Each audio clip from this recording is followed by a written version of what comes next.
This is Science Max, experiments at large. Science Max! Greetings, race fans and science maximites. I am Phil McCordick, and this is Science Max, experiments at large. Today, we're going to be experimenting with the drag racer. Pretty cool. It works like this. You pull the string and get the wheels going really fast, and then you let it go, and it just drives away on its own. The interesting thing is that I don't have to push it, it goes by itself. It all has to do with Newton's first law of motion, which is an object at rest tends to stay at rest, and an object in motion tends to stay in motion. Yeah. Let's get building. Here is everything you need to build your very own dragster. You need some popsicle sticks, some straws, and some shish kebab skewers. I love these. You can get these at the grocery store. Let's see, some elastics, and of course you want wheels, and I just cut my wheels out of cardboard. So here's a quick explanation of how to build your dragster. First, use anything round to trace 3 circles out on your piece of cardboard. Remember, you want 2 big and 1 small circle. Then, cut out your wheels. Then it's time to make the frame of the dragster using popsicle sticks and elastics. Just put 2 popsicle sticks together, then wrap the elastic band around them to keep them together. First you build one side, then the other side. Then, add some pieces across the middle to give it support. Remember not to put any popsicle sticks too near the ends because they'll get in the way of your wheels. Next, cut the straws into small pieces and use an elastic band to tie them to the ends of the popsicle sticks. Then it's just a matter of sticking the shish kebab skewer in a wheel, passing it through the straws, and sticking on the other wheel. Don't forget that the small wheel goes in the middle at the front. You can trim the skewers afterward by just breaking it off short. If you want step-by-step directions on exactly how to do this, you can go to our website. It's all right there. Now the last part is wrap some string around the back axle so you can pull and the wheels will spin. Let's check it out and see how it works. Didn't work that well, did it? That's because we haven't added the secret ingredient. Plasticine, the perfect secret ingredient for all of your dragster needs. And also sculpting, because that's what it's for. Remember how I said an object at rest tends to stay at rest and an object in motion tends to stay in motion?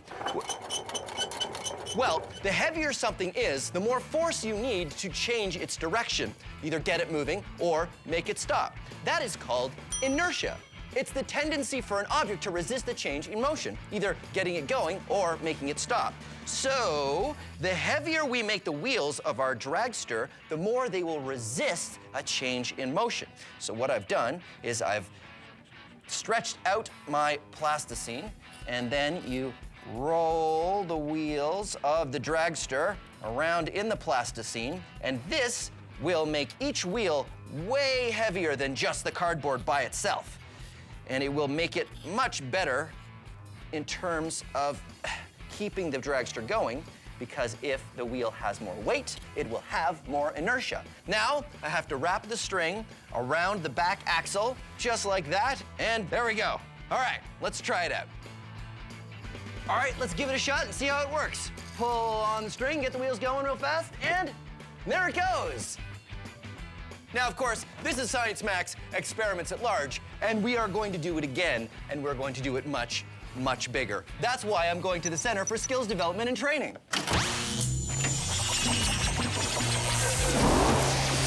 I thought it was bigger.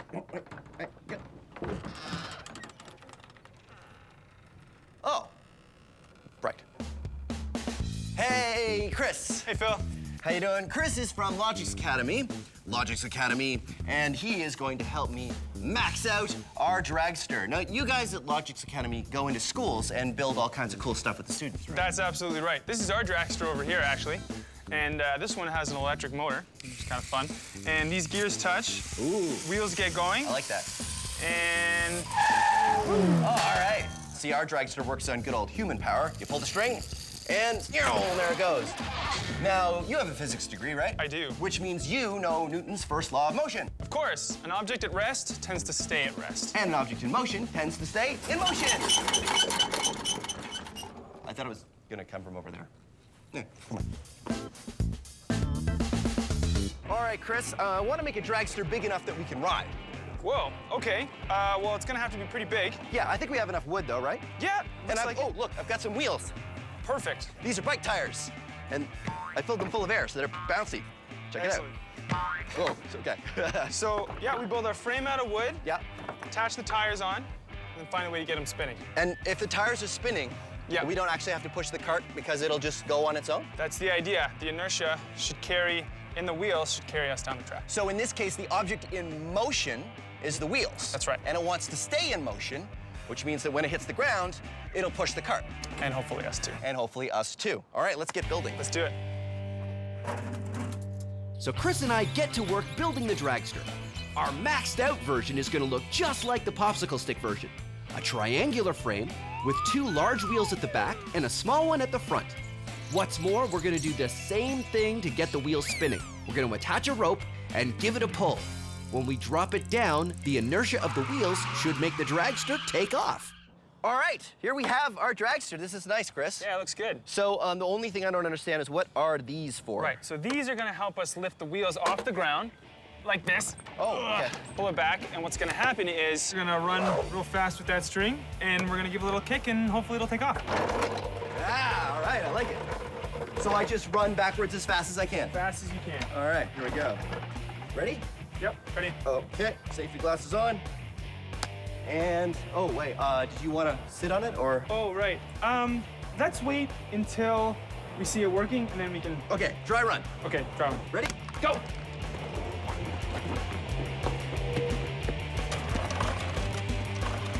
Run, Phil. And go! Yeah! So here's what happened. Remember, the cart has no power of its own. It was able to drive away from a stop using the inertia it got from its spinning wheels, and a little bit from Chris's kick. That worked pretty well. That was awesome. Yeah. I think we can make it go even better. You think so? I just think we need a bit more speed. Yeah. All right, well, let's pull it back to the start. Okay. So what, the wheels weren't going fast enough? Yeah, I think so. I think that you running, was great, but maybe if we use something motorized. Well, I think using a motor feels like cheating. No, not on the wheels. Maybe, Oh, just to get the wheels spinning fast? Yes, that's right. But I don't know how that would work. Well, I was thinking a power drill. A power drill. Yeah. I don't get it. Okay. How do we use a drill? Let me explain. So we'll take a drill. Right. And we'll attach it right under this axle here. And that'll get the wheel spinning a lot faster than we had it before. Oh, I see. So you put the drill right here at the end, and That's right. it'll spin the wheel. That's right. Huh. That's the idea anyway. And once we get it up to speed, hopefully a lot faster than before, give it a kick, it should go a lot farther. Okay, great. So that's way better than me running all the way back with the rope. I think so. All right. Now here's the real question. Should we just go for it and have someone ride it when we do it with the drill? Well, who gets to ride it? Oh, rock, paper, scissors. Okay. Let's go. 1, 2, 3. Oh, Yes. all right. I will get a drill. Okay. What kind of bit do we need? Hex bit.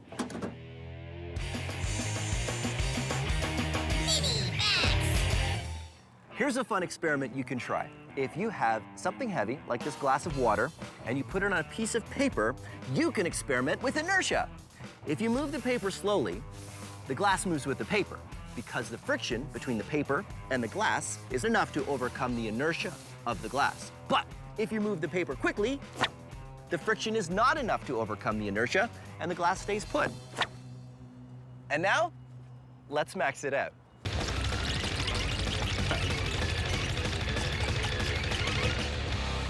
Okay, let's do it.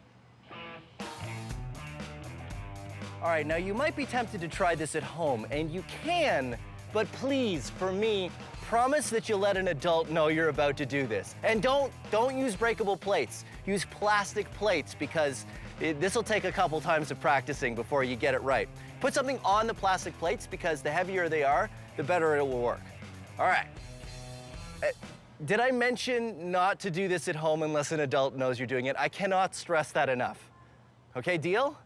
All right, deal. Here we go.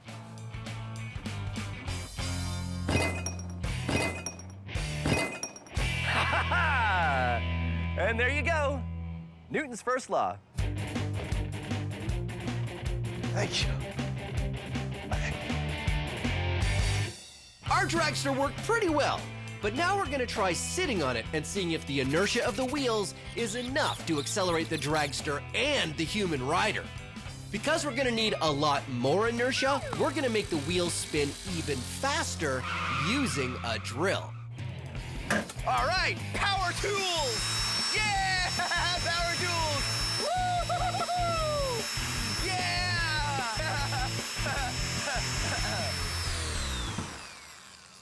Sorry.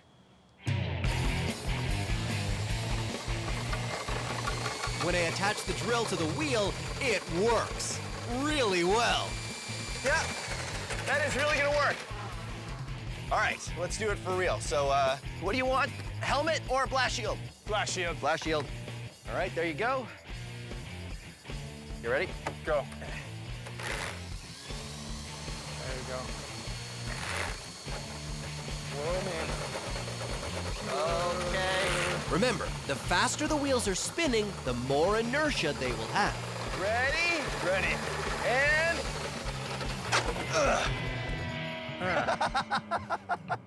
Well, What happened? so you went a foot. 1 foot. So why didn't that work nearly as well as the last time we did it? Well, I think my extra weight caused a bit of the problem. Yeah. So the inertia wasn't able to carry us forward. But the whole point of this is so that someone can ride the dragster, because why build it if we can't ride it? That's exactly right. I think if we're gonna have someone ride it, we need heavier wheels. Well, on the small one we use plasticine. Yeah. I don't know if that's what we should use. What if we used car tires? Car tires. Oh, what, on this? No, I think we're gonna have to build something bigger. So so we build a whole new frame. Yep. What if we got like the axle of like the back axle of a car or something? It's a great The idea. back axle of a car, and then what we use the drill I don't think the drill's gonna be enough. to move the why? You don't think it's gonna be enough to move the back axle of a car? Yeah, it's too big. So what do we do? Well, what's good at moving the back axle of a car? Well, I mean a car, but we would have to take it off the car. So We could use another car. we could use another. We could use another car. You could use another car. You'll have to explain how that works. Okay. Let's go get the stuff, and you can tell me how we're gonna use. So how do we use another car to make the first car go? Okay, I'm thinking we jack one car up, Yeah. back our big dragster. Newton's laws in 60 seconds. Isaac Newton was a super genius, and among the many things he did was come up with 3 laws of motion that describe how everything moves or doesn't move. I will demonstrate using myself. Newton's first law: an object at rest tends to stay at rest. An object in motion tends to stay in motion. Newton's third law is for every action, there is an equal and opposite reaction. Ugh. These sandbags weigh as much as I do. So when I push them forward, I go backward the same distance. Now, Newton's second law is F equals ma. Force equals mass times acceleration. How hard you push something is equal to its mass or its weight times its acceleration, or how much you change its speed. I know, that one's a little bit more complicated, so we're gonna have a whole other segment describing that one coming up. Meantime, let's recap. Newton's first law: object at rest tends to stay at rest, object in motion tends to stay in motion. Newton's third law: for every action there's an equal and opposite reaction. Newton's second: Newton's 3 laws of motion. Now how do I get down? How do I get, oh wait, I know. Oh no, that was not a good idea. That was... Now it's time for Science So Simple, a caveman could do it. This is a caveman. This is a door. It is a well-known scientific fact that cavemen do not know how to open doors.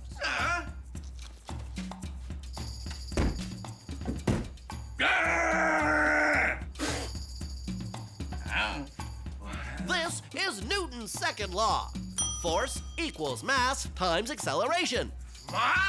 Our caveman thinks he can open the door if he uses force. Well, what if he was to walk briskly into the door? Then the force that he will hit the door with will be equal to his mass, or how much he weighs, times his acceleration, which will be walking speed to 0. It didn't work, did it? No. Looks like we need more force. If we want to increase the force, we need to increase the mass, increase the acceleration, or both. A rock! That's perfect. If the caveman holds the rock, he has a greater mass. Now we just need to increase the acceleration, which means going faster. Let's try running. Go on. A little further. That's good. Now the caveman is going to run at the door. To get more force, we've increased the mass to a caveman plus a rock. And we've increased the acceleration to go from running speed to 0.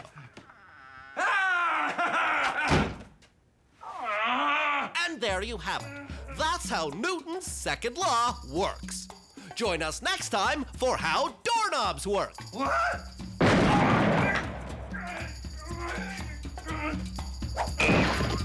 Our inertia-powered dragster just wasn't maxed out enough. So Chris and I built a second dragster, the Dragster Mark II. This one is a welded metal frame, and instead of bike tires, we're using car tires because they're much heavier than bike tires. And to get the tires spinning fast enough, we're going to use a car. That's right. We jack up an actual car and have the tires touch each other. Then we can get those heavy tires spinning fast enough to get enough inertia to get me going from nothing. The Science Max build team pulled out all the stops on this one. Just like the smaller version, the dragster has to be up on jacks so the wheels don't touch the ground as they get spun up. The wheels of the dragster touch the wheels of this working car, which is also jacked up. That's how we're gonna get them spinning fast enough. Chris is over there. He's got a rope, just like I'm gonna have a rope. And when we're ready, we're going to run forward and pull it off the jacks, and our dragster will go. We hope, right? That's the plan, right? Yep. All right. I think it's gonna work. I think we should do it. Ready, Chris? Ready. You ready, Paul? Ready. Fire it up. Go, go, go. Faster, faster, faster. Keep Faster, going. faster. Keep going. All right, Chris. After 3, right? 1, 2, 3, go. Nice. It's pretty good. Yeah, that worked. All right, I think, are we ready for me to be in it? I think so. All right, we're gonna do it. The helmet's in the Max van. Do you have the keys for the Max van? Keys for the Max van.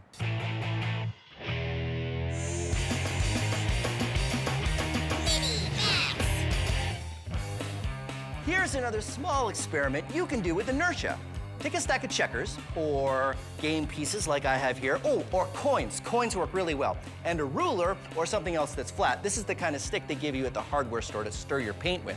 Now you can knock checkers out of the middle of the stack without the stack falling over, if you're very careful. You see, the friction of the checkers leaving the middle of the stack won't be enough to overcome the inertia of the rest of the checkers. Ready?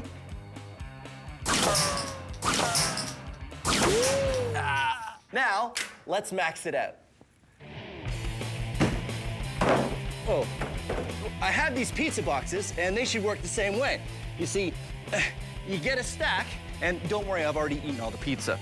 And I put them on there like that, and now I need a ruler. And what I've got is this cricket bat. You see, it's got a nice flat edge, just like the ruler. Now, if this works right, I can hit it hard enough to knock out just 1 or 2 pizza boxes, and the rest of the stack should stay. Here we go, ready? Science! Awesome. And there you have it. Newton's first law. An object at rest tends to stay at rest, and an object in motion tends to stay in motion. An object in motion tends to stay in motion. Usually there's a sign that kind of... Well, our inertia-powered dragster worked really well. And now it's time for the final step. Me, riding it to glory! Now, I know it probably doesn't need saying, but don't try this at home. Not that I think you really can try this at home because this is kind of involved, but I figured I should probably tell you guys just in case you were tempted to try it at home. We know what we're doing. We know what we're doing, right, Chris? Yes. Yes, we know what we're doing. All right, Fired up. Keep it going. Keep it going. All the way. Whoa. All the way. 3, 2, 1, go! Woo! Yeah! Yeah! Woo! How's that for inertia? Wow, look at that. That's amazing. Cool. High fives! Yeah! Let's recap. The weight of the tires, as well as how fast they were going, provided enough inertia to accelerate me and the weight of the dragster. The objects in motion, the wheels, wanted to stay in motion so much they moved the dragster all by themselves. Inertia, and Newton's first law of motion. Thank you for joining us on Science Max. Let's go again. Your turn? Yeah, my turn. Okay. Woo.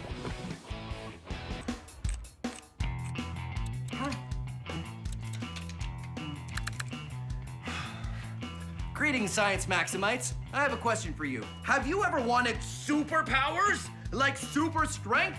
Well, today, on Science Max Experiments at Large, I'm gonna give you and myself super strength using the power of science.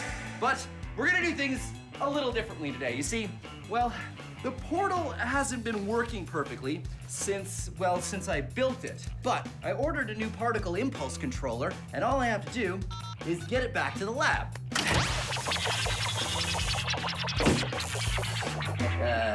Perfect timing. It looks like the portal is broken. Okay, well, no problem.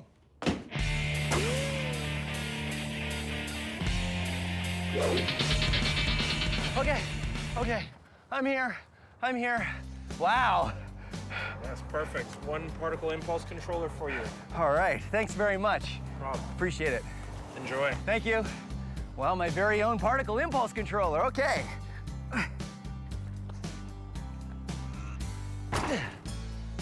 That's as heavy as I thought it was gonna be. All right, Science Maximites, this episode of Science Max Experiments at Large is gonna be a little different because today I'm not gonna have an expert come and help me because I'm gonna move that giant, heavy particle impulse controller all the way across the parking lot and all the way up that loading ramp by myself with nobody's help. How am I gonna move a giant, heavy machine all that way if I can barely even budget? Well, I'm gonna give myself superpowers, super strength with the power of simple machines.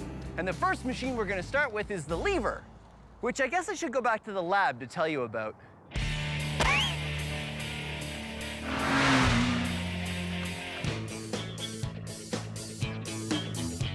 All right, Sal, I'll see you next time.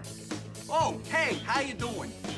Let me guess, you got some work to do and you need it done easy, right? I mean, look at this book. I mean, you could pick it up, but what, are you gonna be some sort of book picker-upper person now? Is that all you're gonna do? Is that gonna be your life, just picking up books left, right, and center? No, you're smarter than that. You know what you need? A lever, like this.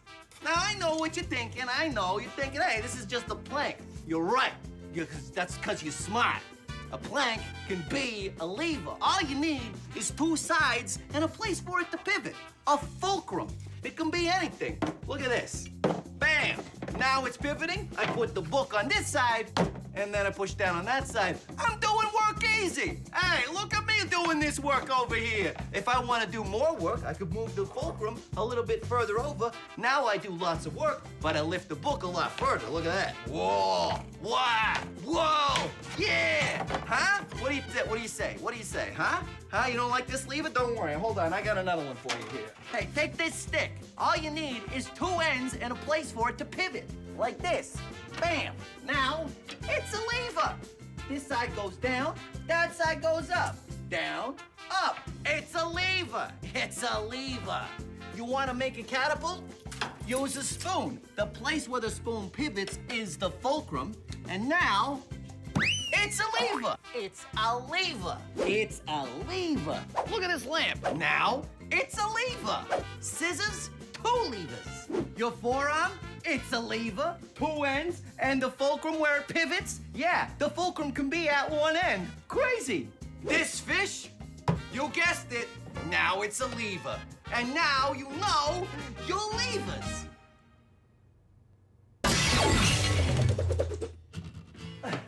Okay, where were we? Oh yeah, levers. So you can use levers to become much stronger, or at least lift something you couldn't normally lift. Levers are simple machines and they work like this. Levers are just a long rod or a stick or pole or a piece of wood like I've got here, and something for them to pivot on, a fulcrum. Now let's say you have something heavy, like this book.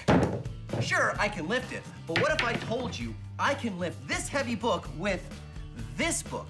Now, if the fulcrum is in the middle, like a seesaw, you can tell that book is much heavier than the other book. But watch what happens when I move the fulcrum. Huh? It's like magic, but it's not magic, it's science. Whoa. It's because the small weight is moving a long distance and the heavy weight is moving a short distance. Small weight, long distance, heavy weight, short distance. So everything balances out. But here's where it gets interesting. The longer your lever, the more weight you can lift. These are two heavy cinder blocks. There's the fulcrum, and here is a very long lever with which I am going to lift those cinder blocks with this book. Ha-ha! And there you have it, levers. Now, back to the particle impulse controller. Oh, right. Ha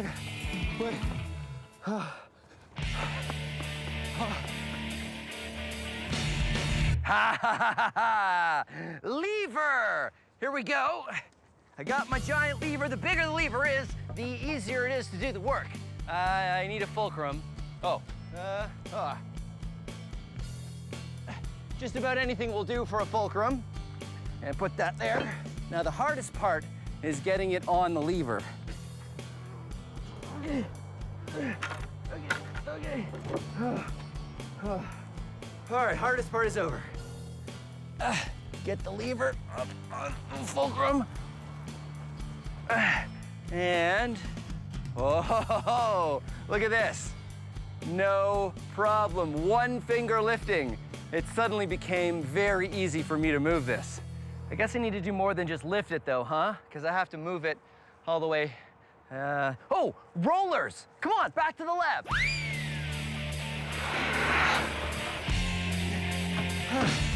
Okay, rollers. Rollers are like wheels, except they're not attached to anything. In ancient times, they used to move giant, heavy blocks of stone using rollers. We can demonstrate using a book.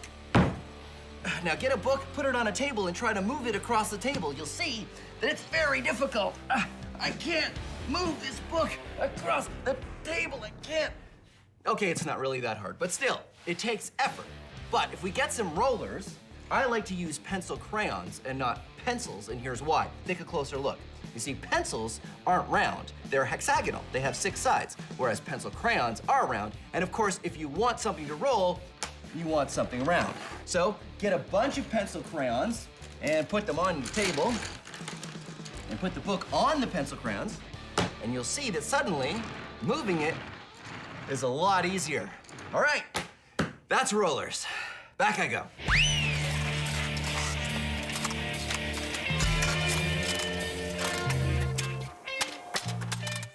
Now it's time for Science So Simple, a caveman could do it. This is a caveman. This is a rock. Knock! It is a well-known scientific fact that if this caveman were to try to move that rock, he would not know how to do it easily. Poor caveman. But in ancient times, people learned how to move heavy rocks using ropes No! and rollers. Oh, wrong earth. Yes, rollers. Wrong earth. Rollers. Wrong earth. Close enough. Rollers make it much easier to move a heavy object.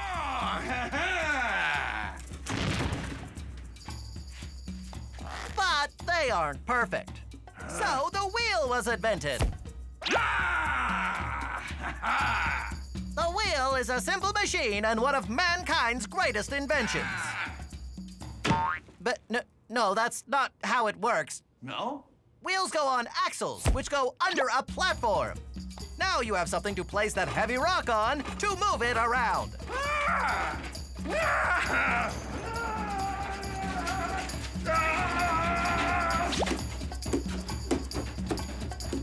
But all these great inventions came after the time of the caveman. Cavemen had to do everything the hard way. Join us next time for more science.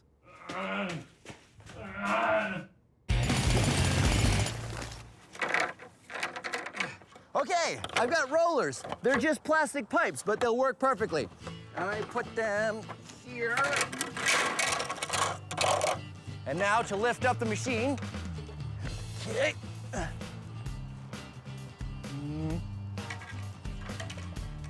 Perfect.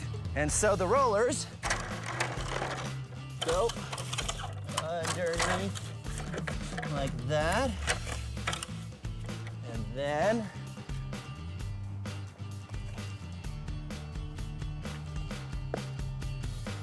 whoa.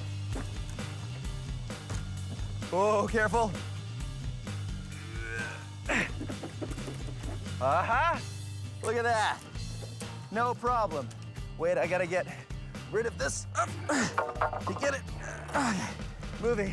Now, the trick with rollers is you have to keep taking them out of the back and putting them in the front. But, whoa, whoa, whoa. It's stop, rollers, stop. Oh no, oh no. Okay, okay, whoa, rollers, easy. There we go. Okay, in the front, roll it forward. Now I know what you're thinking. You're thinking this seems like a lot of work. And it's true, moving the rollers back and forth does take some time. But did you know this was how the pyramids were built? It's true. Giant stone blocks were moved on rollers just like I'm doing here. And as you can see, what worked for the ancient Egyptians works for me too.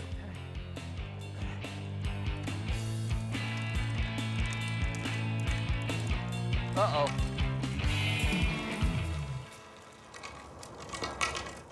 Yeah, there's a hill here. If I go down the hill, it's gonna start rolling faster than I can do the rollers. I'm gonna need some help. Oh, I know! Pulleys! Pulleys! Pulleys!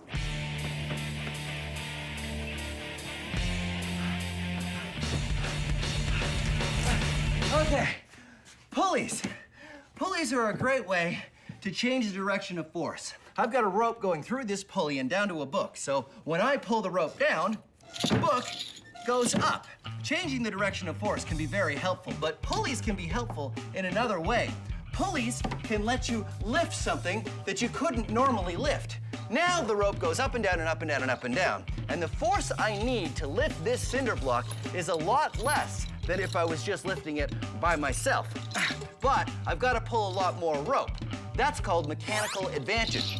Spreading out the force over a longer pull so you can lift a larger weight. If you use more pulleys, it reduces the amount of force. One pulley, same amount. Two pulleys, half the force. Three pulleys, 1/3. So I've got 5 pulleys here, which means I only need 1/5 the force to lift this cinder block. So there you go, pulleys. Now back to the, wait a minute. This calls for a mini-max. So how much weight can you lift with pulleys? Well, as much as you want, really. I have 4 pulleys on the bottom and 4 pulleys at the top. That means with 8 pulleys, I only have to lift 1/8 of my weight plus the weight of the chair I'm sitting in. And if I keep pulling, you will see that the chair I'm sitting in is roped to the pulleys. So now we see if I can pull myself up with nothing but pulleys.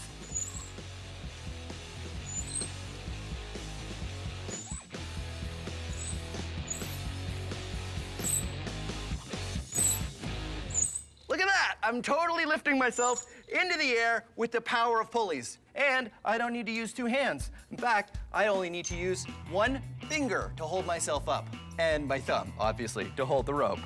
That is the power of pulleys. I could almost make myself fly. Well, almost. Now, back to the particle impulse controller. Letting myself down. Whoop. Whoop, whoop, whoop. Particle impulse controller. Let's go. Wait.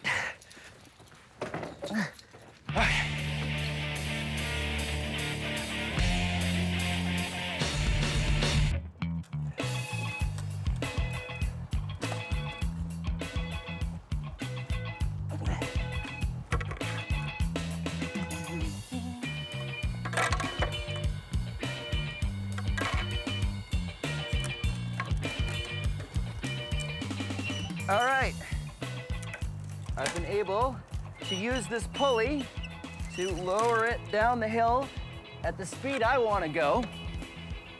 Interestingly, I'm using the pulley not to make it lighter, but to just change the direction of force. And I managed to get it right here at the bottom. Now I've got to get it up onto the loading dock, so I think this is where I need a ramp. Whoa, whoa, oh.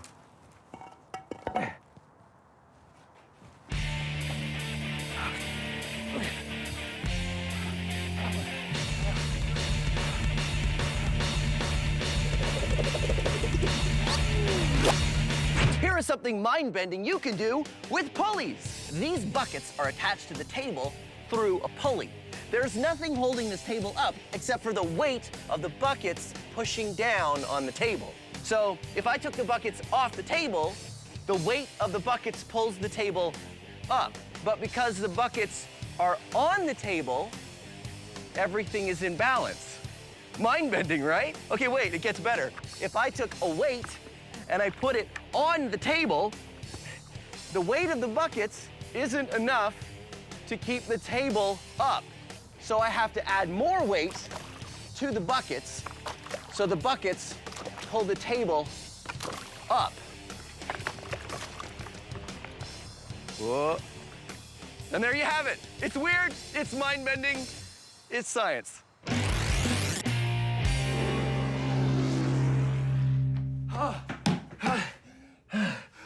Okay. Ramps. Ramps are a great way to move something up. I will demonstrate using, you guessed it, a book. Let's say I wanted to move this heavy book on top of this stack of books using just this little string. Watch what happens. The string breaks, but if I built a ramp to get the book on top of this stack, and I use the same kind of string, watch what happens this time. Whoa.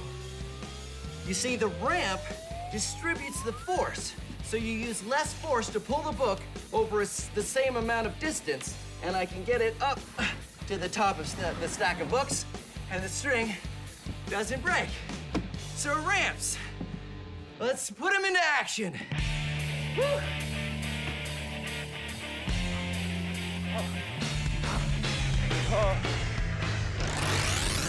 My simple machines have worked great.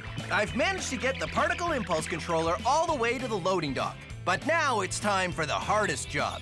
What I need to do is build a ramp that goes from the ground up to the loading dock. Then I need to pull the heavy impulse controller up the ramp. The best way to do that is to use a system of pulleys. I have 3 pulleys on one end and 2 pulleys on the controller. Because I have 5 pulleys working together, I'll only have to lift 1/5 of the weight. The plan is to get it tipped over onto the ramp, then use rollers to help it roll up as I pull on the rope. There's 3 pulleys on that piece of wood over there, and I got 2 pulleys on this piece of wood here. And now, if I pull and I carefully put the rollers underneath, careful, perfect. Okay, now it's on the rollers, and now I can pull it up the ramp. Now I gotta carefully put new rollers underneath as I go. Pull it up the ramp. Roller. I know what you're thinking. It still seems pretty difficult. If only the simple machines could give me longer arms. Well, they can't do that. But what they can do is give me the strength to do this heavy job with no one else around but me. Hopefully that won't be a problem.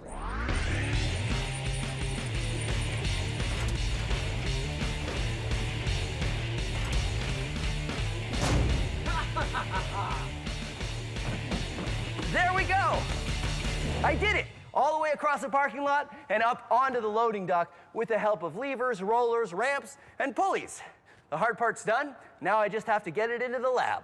All right, let's see if all that effort was worth it. I think it's working. Well, there you go. Thanks very much for joining me on Science Max Experiments at Large. I think I'm gonna go home because it's been a long day and I could really use the rest. See you next time.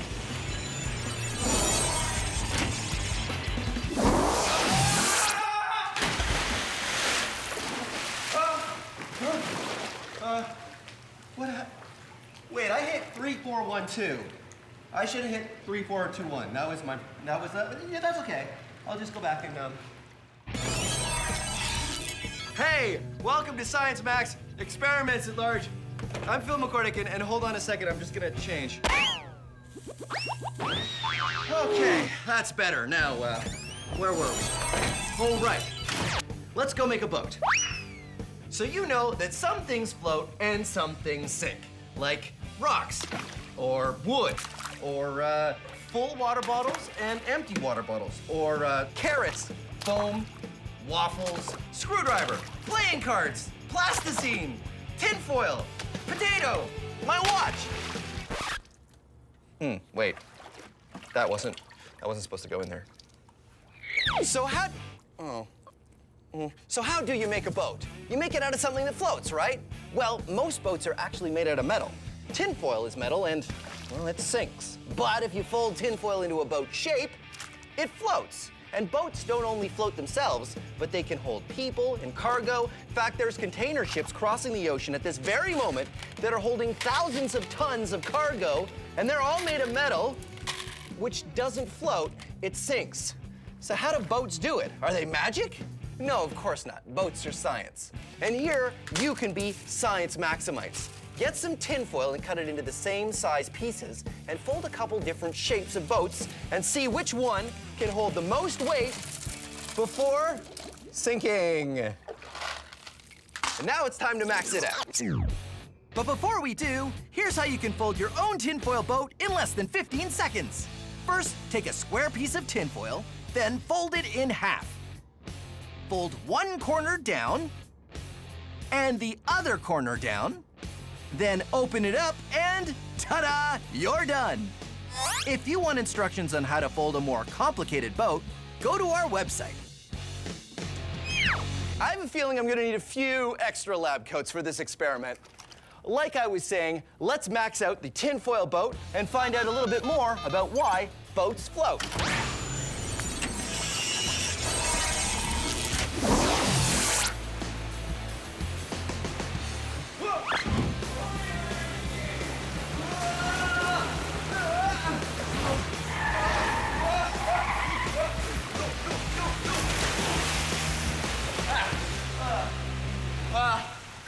Okay, well, I'm here at an indoor pool, which is not, I wasn't expecting to be in the pool just yet, but this is where we're gonna build our giant tinfoil boat, so why not?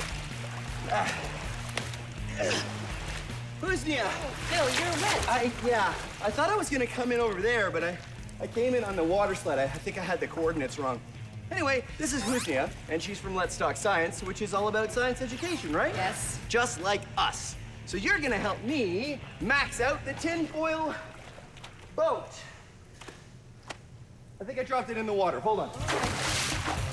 Whoa!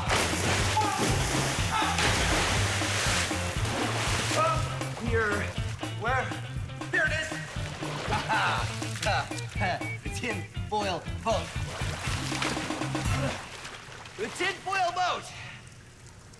Phil, this is a boat? Well, it looked a lot better before I came down the water slide, but that's the idea, and then we make it bigger. What do you think? I don't think it's gonna work, Phil. Oh, well, why not? Tinfoil is very thin, Uh-huh. and it might not hold the shape of the boat. Well, I still think we should use tinfoil, though.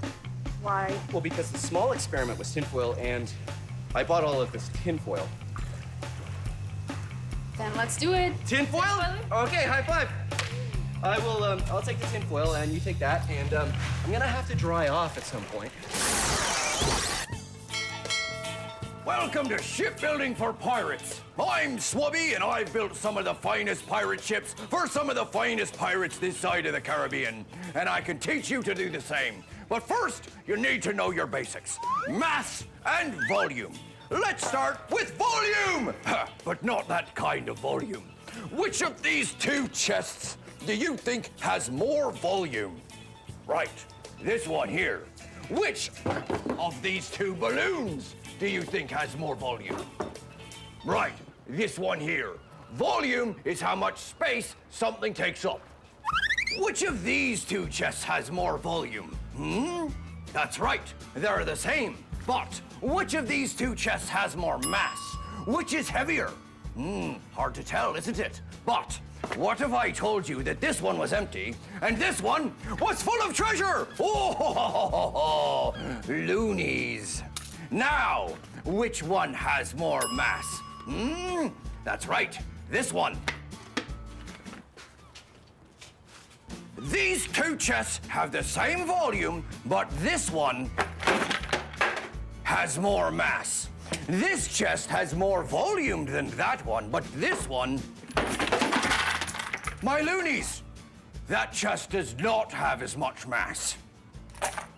Volume is how much space something takes up, and mass is how heavy something is. And when you look at them both together, you're looking at density. Join us next time on Shipbuilding for Pirates, and then we'll look at how volume, mass, and density work together to make something float. Oh, my precious, precious loonies. Are you all right, my pretties? They can't talk, so I'm not sure what they're saying. So, Husni and I get to work constructing a large tinfoil boat. Our first design is just sort of a square, folded together out of a very large sheet of tinfoil. Simple, but can I ride in it?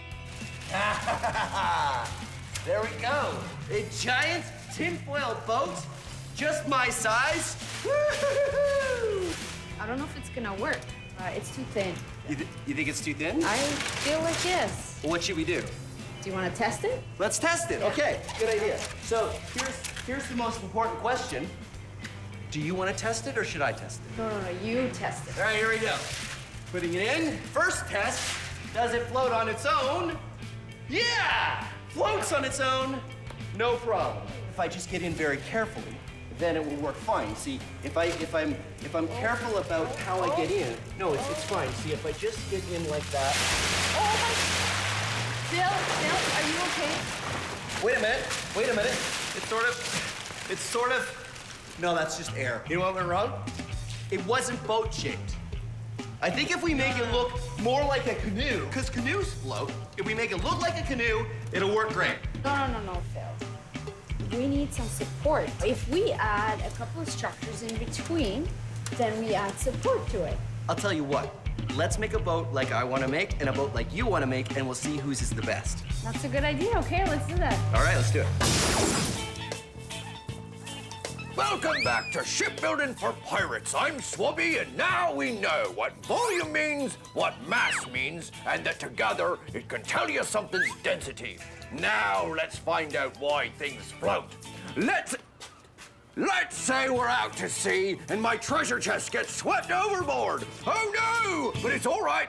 It floats because it pushes enough water out of the way, displaces it to carry its mass. But what if my treasure chest had more treasure in it? Well, we're giving it more mass, but not more volume. Too much mass and not enough volume, and it will sink. Oh no, my loonies! You need more volume if you want to float more mass. And that is why things float.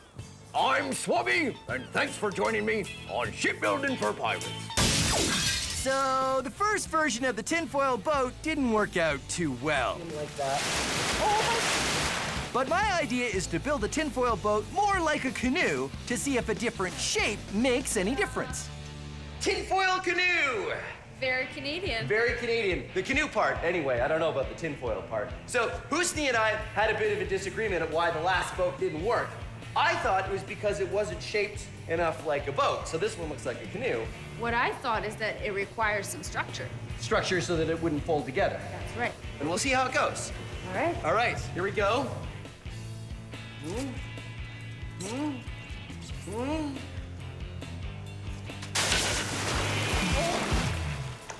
Did it work? No. Okay, your idea next.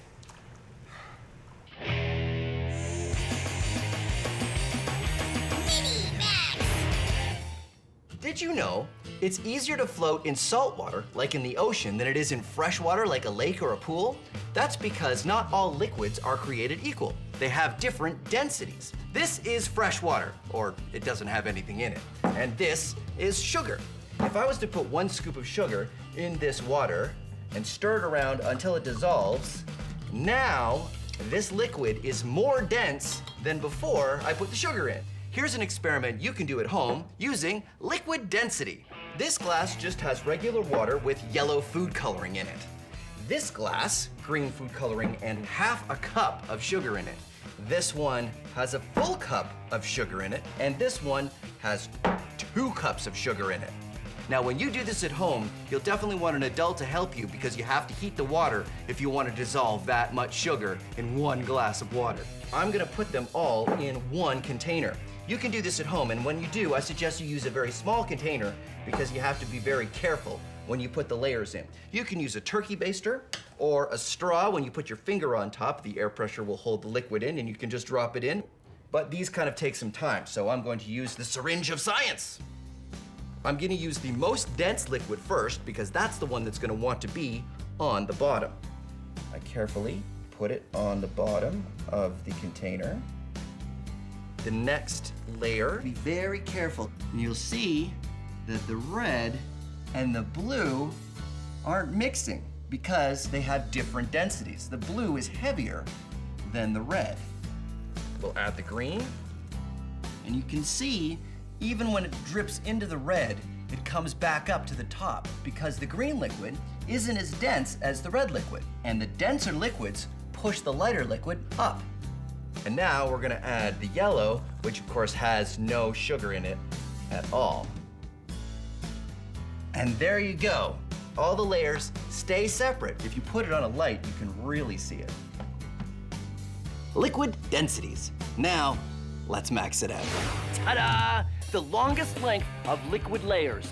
12 liquids all organized by density. Starting from the bottom, we have honey, corn syrup, chocolate syrup, maple syrup, dish soap, whole milk, water, dyed blue, vegetable oil, extra virgin olive oil, rubbing alcohol, baby oil, and lamp oil.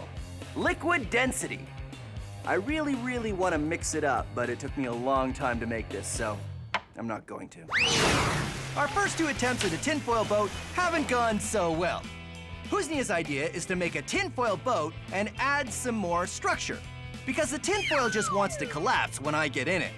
So we start with a large piece of cardboard on the bottom, then we wrap the tinfoil around it and shape it into a boat. After that, we add some supports across the top to stop it from folding in when we add my weight to it. This boat feels a lot stronger than the one I was just in. I told you. So how does all of this work? So we got some support using broomsticks and then some cardboard paper. And then underneath we have cardboard. And so how will all of this help the boat not sink with me in it? Right. The broomsticks will prevent it from folding this way and you won't sink. Good. The cardboard will prevent it from folding this way and you won't sink again. Not sinking is my favorite thing to do in the tinfoil boat. All right, so let's try it. Let's do now, it. Are you gonna get in this one? I'll tell you what, Phil. If you get in and you don't sink, I'll go after you. Deal. All right. All right, here we go.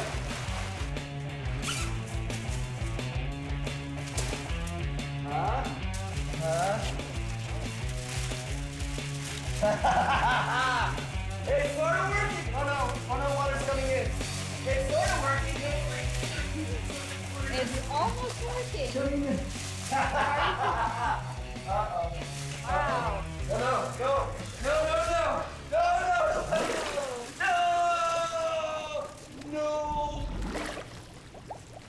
Hold on. 1, 2, 3, go! Another thing I learned is that a very light tinfoil boat can be very heavy when it's full of water. I don't know if fixing it is in the cards. I think we're gonna have to build another boat. So what do you think we should do? Let's add more structure. More structure. Oh, yeah. What if we add like a metal rod around the outside and maybe some more metal rods and ribs? And we wrap it all in tinfoil, and you think it'll work? Let's give it a try. Let's give it a try. Don't worry about it. I got this. No, I'll get it. I'll get it. Sure.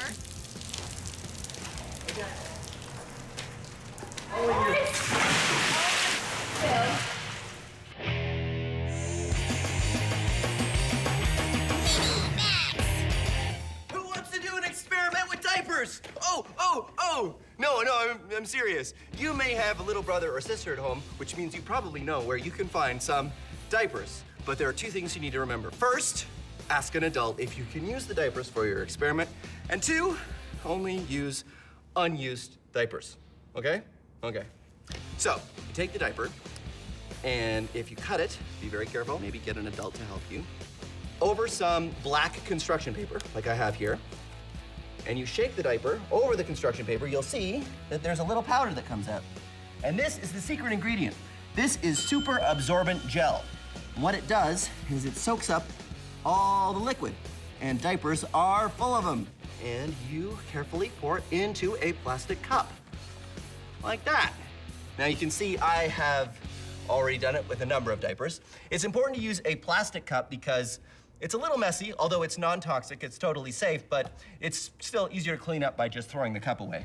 Now, add some water, and what happens is this super absorbent gel absorbs the water and turns very quickly into a paste. Look at that. Now, let's max it out. 5 kilograms of super absorbent gel, 500 liters of water. Now, it is time to do science!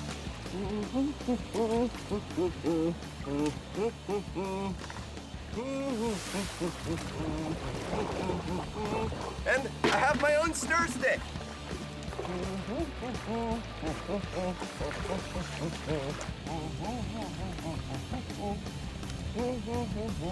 Yep, definitely coming along. I'm not exactly sure if we're getting anything on this camera, but I want to make sure it's recording. Yep, it's recording. There we go.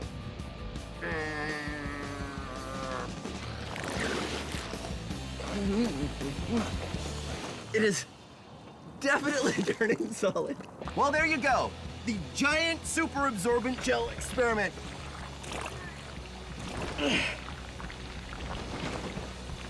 Corey, Trevor, I need some help getting out. How many outfits have I been through in this episode?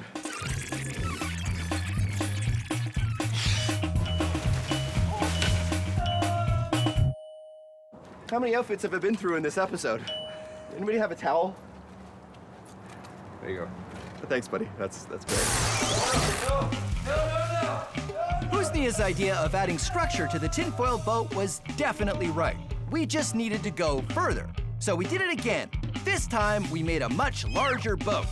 We started with a sheet of cardboard, then wrapped the tinfoil around and added some metal supports taped to the cardboard across the boat this way to make ribs, as well as some other supporting pieces in the front and the back.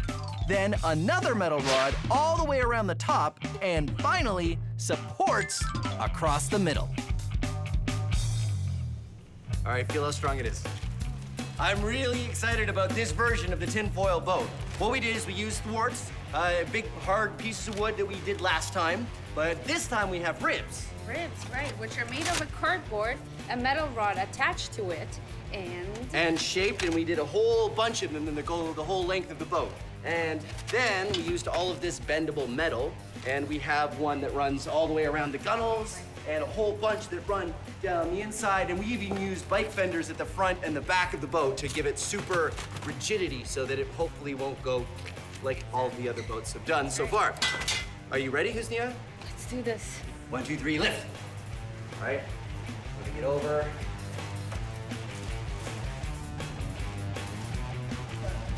It floats, but that doesn't tell us anything because they've all floated at this point. It's only when I get into it. Okay, here we go. All right.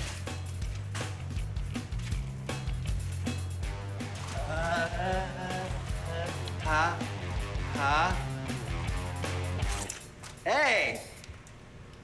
Hey, it works! All right. Oh, it's working. Ha ha ha ha! Look at that! It works perfectly. The tinfoil boat experiment has been done. Science Max, experiments at large. What do you think, Husnia? The only reason I got into this boat because I knew it's gonna work. Really? Oh yeah. So you knew you would never get wet? See, I don't think that's fair. I think it's time that you got wet. I think we should go. I think you and I should just get wet right now. Just need. Someone help.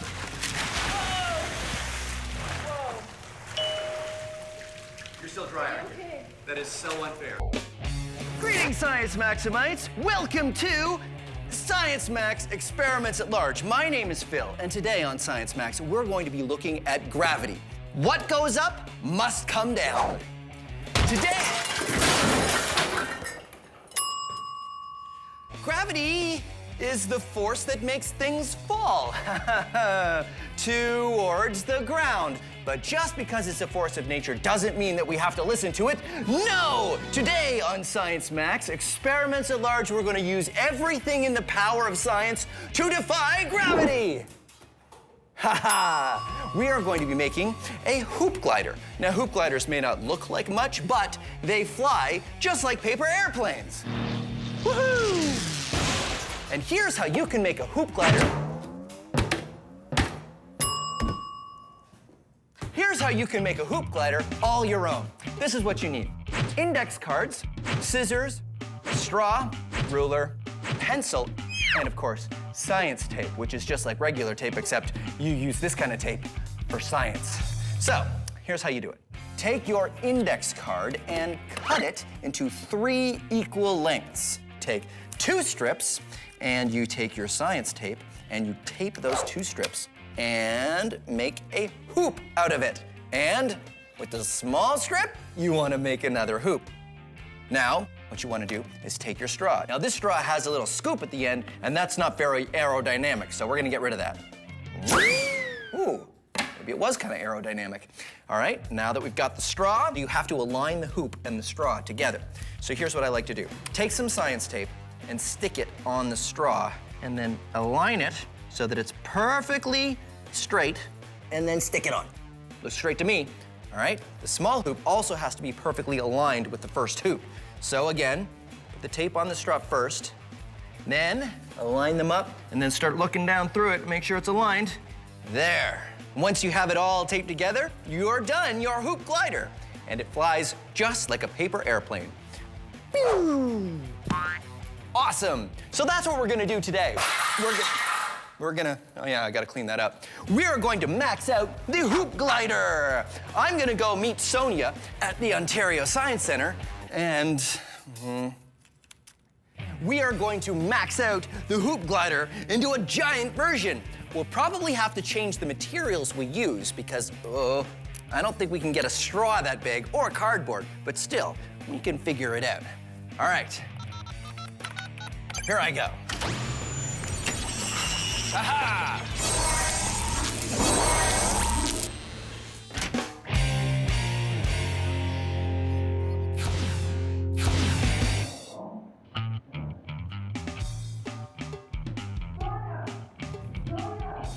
Oh, hi, Phil. Yeah, what?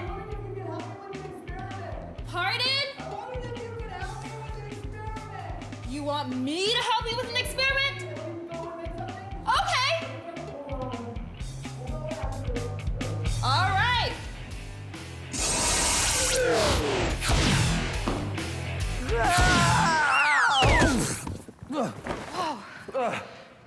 Sonia, I came in. Phil, You came in here? I Are came you in. okay? Are you okay? Yeah, I'm fine. Come on, let me show you.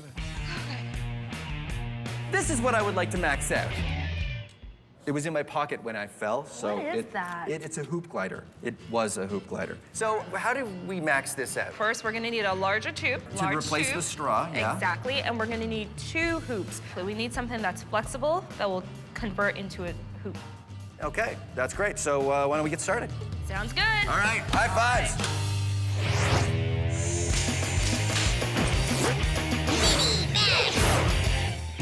You may recognize this. It is a spring. Yes, good for you. But did you know that springs can defy gravity? Whoa! Gravity defy. Gravity defy. Gravity. Look at it fly! Defying. Okay, not exactly, but what if I was to hold the spring like this and let it go? What'll happen? It'll fall. Yes, it'll fall. That is true. But while it's falling, what happens to this end? Does it stay in one place? Does it go up? Or does it go down? Let's find out. I'll bring this in so you can really see it. Okay, ready? Watch close. Did you see? Did you? No? Okay, tell you what. We'll watch it again, this time in slow motion. See? The bottom doesn't move, and here's why. When the top of the spring is released, gravity and the tension of the spring are pulling on it. The bottom of the spring is being pulled down by gravity and up by the tension of the spring. These forces cancel out, stopping the bottom of the spring from falling until the top reaches it. Until there's no more tension, and then the top passes the bottom and the whole thing. That is how it works. But here is the real question. Will it happen differently with a longer spring? Huh? Well, I just happen to have a longer spring! Let's max it out! Bring it. Don't tangle it. So now that I'm up high on this fire escape, let's test it out. Okay, 3, 2, 1, go! A longer spring still has the same forces working on it. The tension of the spring pulling it up and gravity pulling it down. No matter what size of spring, these forces cancel out for the bottom of the spring until the top meets up with it. So there you go, an almost gravity-defying spring! Hey, there's no door handle on this door. I guess I have to take the stairs. Whoa.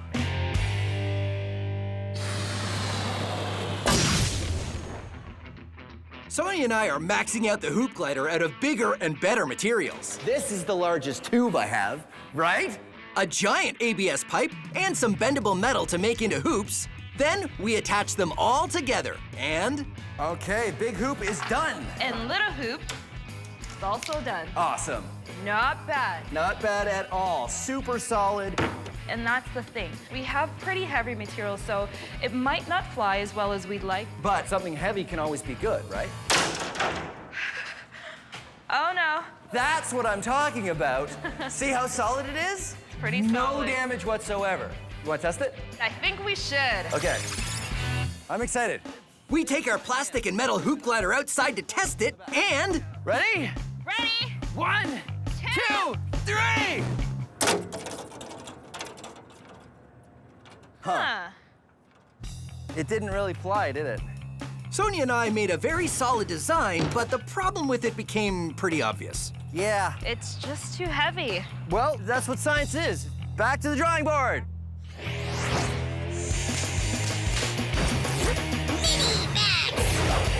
Here's something fun you can do if you ever get your hands on a helium balloon. Now, helium balloons float up, not because they defy gravity, but because they're lighter than air. It's because the heavier air around it actually falls past the balloon, and that ends up pushing the balloon up. But what if this helium balloon wasn't lighter than air or heavier than air? It was exactly the same. This is what I like to do. just take a helium balloon with a long ribbon and a bunch of paper clips and adding a little bit of weight every time.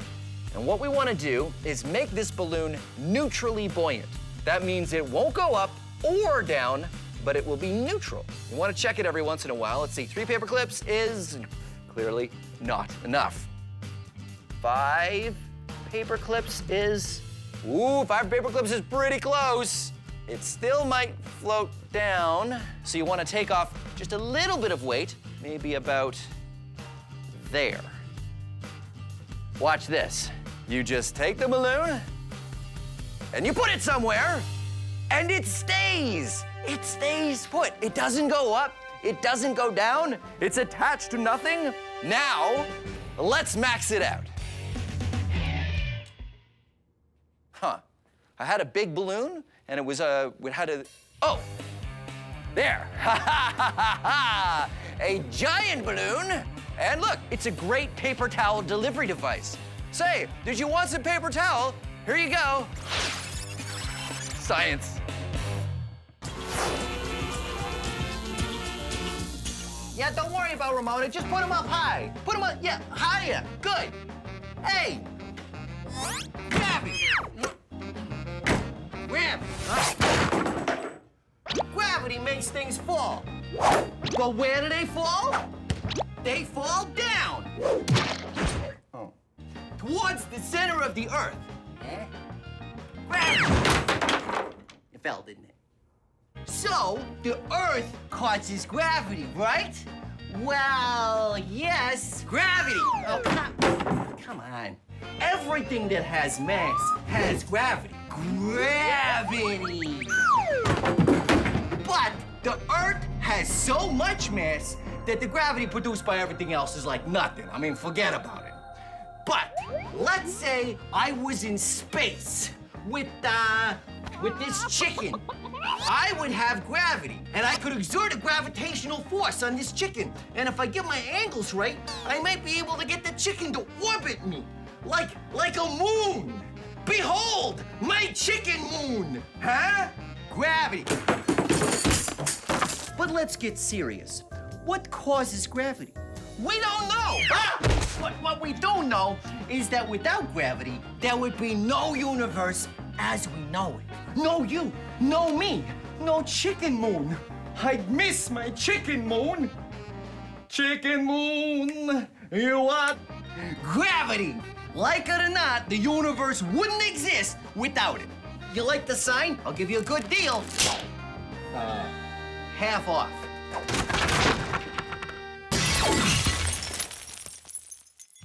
Back to our hoop glider, which was too heavy. Here's what I don't get. This is heavy, but I can still pick it up and throw it. Yeah. An airplane is way heavier. I could never pick up an airplane, but that can fly. And that's because airplanes have engines, so it has a constant source of thrust. When we throw it, we just have an initial source of thrust. So we're throwing it, eventually loses its energy, therefore, It falls to the ground. I see. so we need something that's light. Light. And something that's strong. And strong. Okay, well, let's see what we can find. All right. Sonia and I try a plastic tube and some heavy-duty paper. We make hoops and attach them with some duct tape and run outside to try it out. Hoop glider dance! Okay, 3, 2, 1.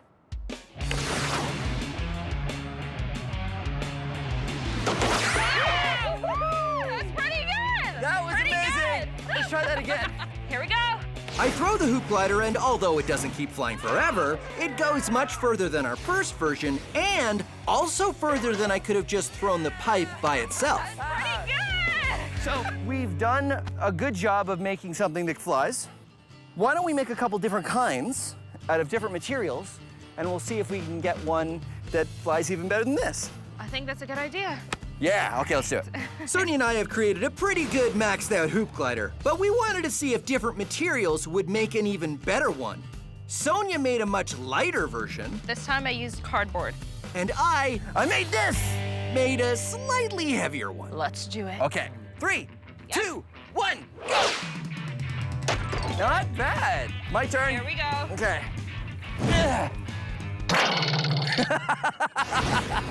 That didn't really go very far at all, did it? No. Okay, so now we can measure it against the one that we threw before. And to see, that went pretty far. This went pretty far to see if we've got a better design here. Here we go. Right? Awesome! So, heavy one, no. Light one, no. Interesting. No. This design seems to be the best one. I keep thinking about how you were talking about thrust. Yep. All the thrust that we can put in is just what we can put in with one throw. Yeah. What if we could give it more thrust than that? How can we do that? I don't know, like some sort of slingshot or something. Like it'd have to be a pretty big slingshot. A pretty big slingshot. Do you But I we can think make that sounds great, though. I think make a big slingshot for this? Why not? Okay, high five. Let's do it.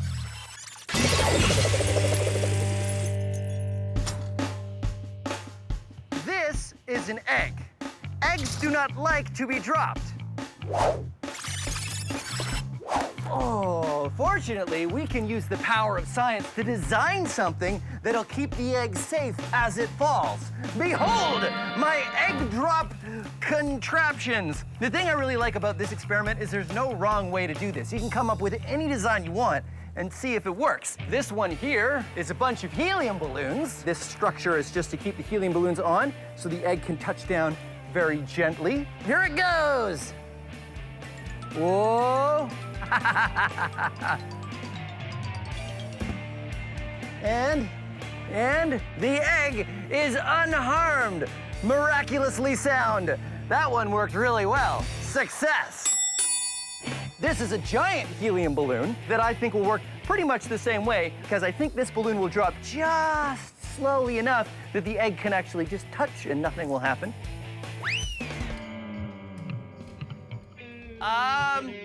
So that didn't work. And then there's this one, which has no slowing at all. It's all designed to just absorb the impact. And the idea is that the cone will crumple and absorb the force when it hits the bottom. Oh, no! Oh, no. I think it would have worked if it hadn't turned in the air, but it did, and, well, I guess the egg is completely broken. So I'd call that one a fail. This one is the parachute. You see the egg has been nestled into this foam container, and this is a parachute that will hopefully slow the egg down. Woo! Uh-oh. Whoa. Over, good. And that one seemed to work well. Yep, the egg is totally fine. The parachute worked. All right, egg drop experiment, totally fun experiment to do, but the question is, how do we max it out? And the answer is pumpkin drop. Same thing, except with a pumpkin instead of an egg. Come on. Okay. All right, pumpkin drop with everything attached all at once. Okay, here we go. Ready? 1, 2, 3. So what we've learned from this is the heavier something is, the more force is acting on it from gravity, which means the harder it is to slow down when it's falling. Okay, fair enough. You win this one, gravity, but I'll beat you next time. I'm gonna get a broom. Being a chef is my absolute passion, and cooking up science recipes is my speciality. I'm Buster Beaker, and this is Cooking with Science. Oh, hello. Welcome to Cooking with Science. I'm Buster Beaker. Delicious. Nothing is more important to have fresh than your seafood. It's what makes the difference between a fresh fish and one that isn't so fresh. If you live by the ocean, you probably know that the water gets high tide and low tide. Look closely, it's the same location. Amazing. But did you know that this is caused by the gravity of the moon and the sun? Say this cookie is the Earth. And this little happy fellow is me. Hello. And this string represents the water around the Earth. If we didn't have gravity to worry about, the water would all be equally deep around the Earth. But here comes the moon, this mushroom. Now, the moon has gravity, and that pulls the oceans towards it a little bit, like this. And that creates high tide there, and low tide here, and a little bump of high tide on the other side of the Earth. And as the Earth rotates and I'm on it, I experience low tide and high tide, and low tide and high tide. Very interesting. But there's another factor. The sun, or this lemon. Now, the sun also affects the tides, but not as much as the moon. Now, the sun does not affect the tides as much as the moon because it's much further away, but it still has an effect. If the sun was here, then the tides would be pulled away a little bit like that, and the tides would be less severe. But if the moon and the sun line up, like over here, you'd get a very, very high tide and very, very low tide. So there you are. That's how the tides are affected by the gravity of the moon and the sun. Delicious. I'm Buster Beaker, and thank you for joining me on Cooking with Science.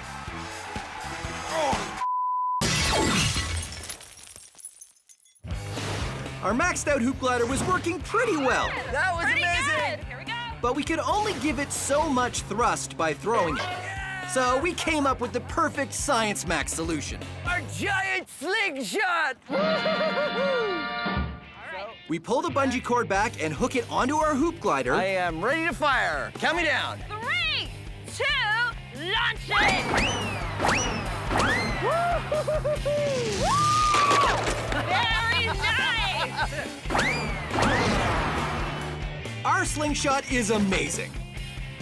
By giving the glider more thrust, that is, more energy at the beginning so it's going faster when we launch it, the glider soars through the air and flies a long way. That was great! So there you go. Giant hoop glider. Yeah! Science Max, experiments at large. Nicely done. Nice. What more can you ask for? Well, it's my turn. Hey, see you next time. Greetings, Science Maximites. My name is Phil, and it's moving day today on Science Max Experiments at Large. Let's see, where do I put this? This is probably a good spot. Today, we are moving air. You probably don't think that moving air will have a huge effect, but you'd be surprised what you can do by just moving air. But don't worry, we're not just gonna move the air around in boxes. We are going to build a rocket! And this rocket uses the science of stomping on something with your foot.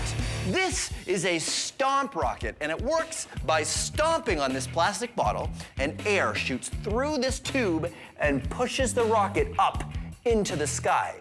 And here is how you can build one of your very own. And remember, if I go too fast, don't worry. All of the steps are on the website, so you can follow along at your own speed. All you need is a 2-liter plastic bottle, 3 kinds of tape: electrical tape, duct tape, and science tape. Science tape is just the same as invisible tape, but I use this kind of tape for science.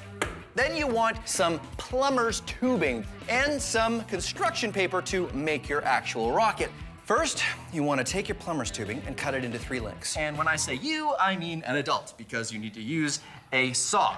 So you saw it up into a long piece, a short piece, and an elbow piece. We want to make a long tube at the top, and then we also want to make a tube at the bottom so we can attach our 2-liter bottle to. And there we go. Ta-da! Ready to go. But of course, it doesn't stay up, so we have to attach it to a base. And it will look like this. And you see, it's been attached with duct tape here, and I've used electrical tape, and I've wrapped that part around there. Now, building the rocket. Wrap the paper around the tube and tape it with your science tape. Tape the top closed so no air escapes. Then cut a semicircle to make the nose cone, and 3 hoops for thrusters, and tape them to the bottom. There you go. The rocket fits on the tube just like that. And when you stomp on this bottle, it launches. But here's the most important part. The one most important rule of launching rockets. You shoot rockets outside. Come on. Once you get outside to a nice open area, and you bring your safety glasses with you, all you need to do to make the stomp rocket work is, of course, stomp on it. You ready? Here we go. 3, 2, 1. Whoa! You see that? That was amazing. Okay, so this is where we're gonna start with the stomp rocket. I'm gonna meet Chris from Logic's Academy, and he's gonna help me max it out. In fact, he's probably at Science Max headquarters already. I should get over there. Okay, where's the... Oh, there it is.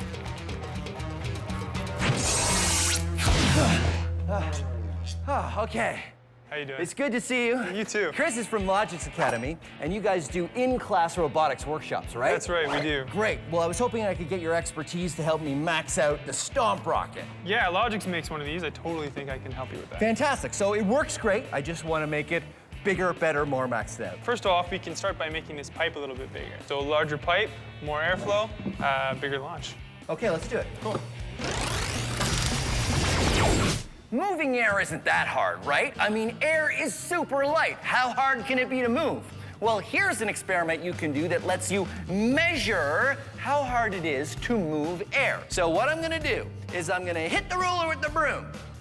It's gonna go over there. I hit it, and it moved, no problem. So we're gonna do it again, except I'm gonna add just a couple pieces of newspaper. All right, ready?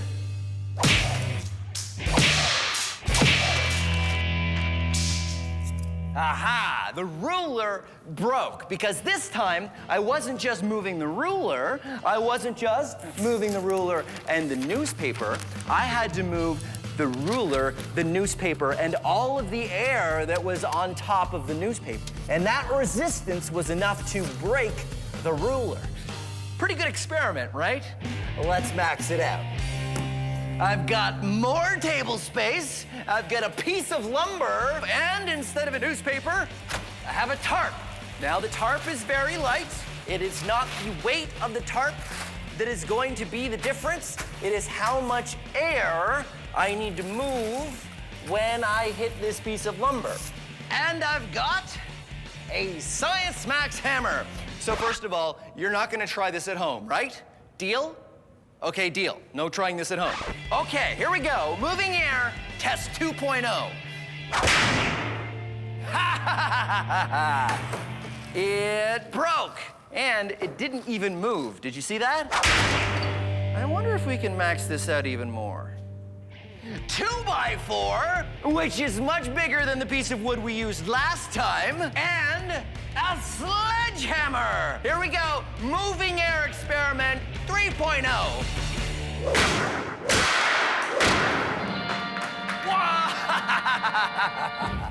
Yeah, science. Whoa. So I've joined Chris from Logic's Academy, and we are maxing out our stomp rocket. To do that, we're gonna use... Larger pipe, more airflow, bigger launch. The theory is that moving a larger volume of air through wider pipes will make our rocket work even better. So, we get to work. This version is built exactly the same. We cut and attach the pipes, a long piece, an elbow, and a short piece, then secure them all down. We attach the plastic water bottle and tape it so it's airtight.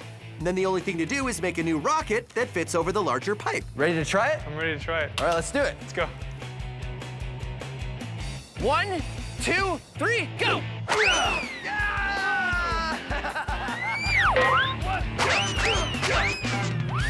That was amazing! In the end, though it worked, it wasn't much better than the smaller rocket. I think we could still do better, right? Oh, yeah. This is Science Max, not Science Medium. Right, okay, let's go back to Science Max headquarters.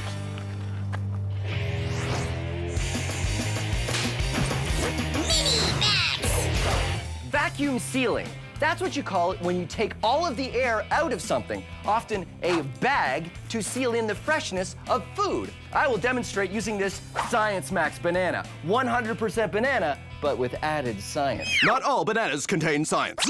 Here's how you can do it at home. Put your food in a bag, seal it most of the way, because we have to take out the air from the bag. And we will do that with a straw. Put a straw inside the bag, and then suck the air out of the bag, and then seal it at the very last second.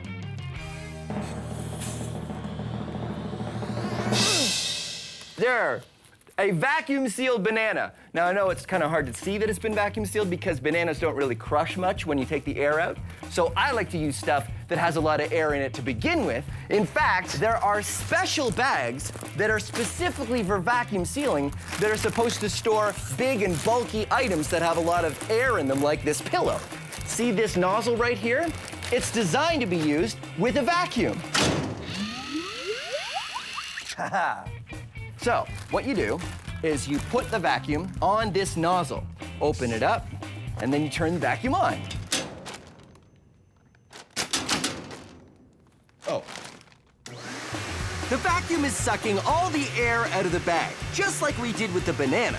But because the pillow is full of air as well, it starts to shrink and shrink.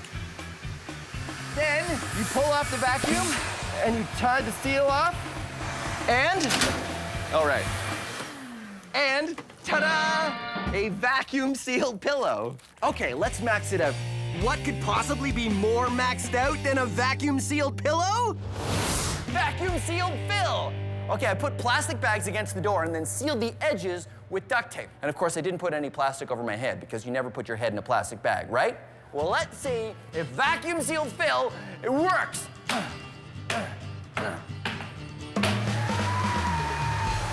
Whoa. Hey, it's working! Ha-ha! The vacuum sucks all the air from the bag, which seals the bag and me in it to the wall. That means I should be able to knock this milk crate out from under me. air pressure, or the lack of air pressure, is keeping me sealed to the door. I'm completely suspended! Uh-oh. I shouldn't have done that.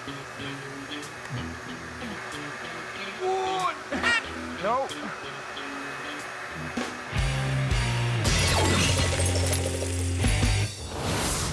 So our larger version of the Stomp rocket worked, but it didn't go as high as the first version. Chris and I see how we can improve the design. The larger pipe and the larger rocket works really well. It does work really well. I am afraid, though, that the larger pipe means that the same amount of air is flowing slower out the nozzle than it did before. Oh, so because we're moving only this much air, it's not going to go as fast because this is a bigger tube. We need a bigger volume over here to match our larger So a nozzle. bigger bottle. That's right. I got a bigger bottle right here. Ha-ha! Bigger bottle! So hold that, and then all we have to do is tape the bigger bottle I'm not sure on. if that's gonna... Yeah, like this. Still, though, I'm afraid... Yeah, so then all I need to do is tape it on. Chris and I attach a larger bottle to our tube. We just need some risers to adjust the height, then we tape it on and we're good to go. Everything else, including the rocket, stays the same. I still don't understand how you're gonna step on this one. It's just too stiff. I have a plan. Ha ha ha ha! Sledgehammer! You ready? Yeah, I'm ready. Okay. 1, 2, 3! I blew the top off the rocket. Right off it the also top. blew the bottom. Looks like it's a bit rigid to change its volume so quickly. So it's kind of a one-time use thing, huh? I think so. So why don't we try increasing the volume? Even bigger tube, Yeah. even bigger container. What's bigger than a... That's the biggest bottle they make. What else holds air? What about an air mattress? Do you think we could use an air mattress? I think we could, yeah. A really big air mattress. Oh, totally. High five. I love that idea.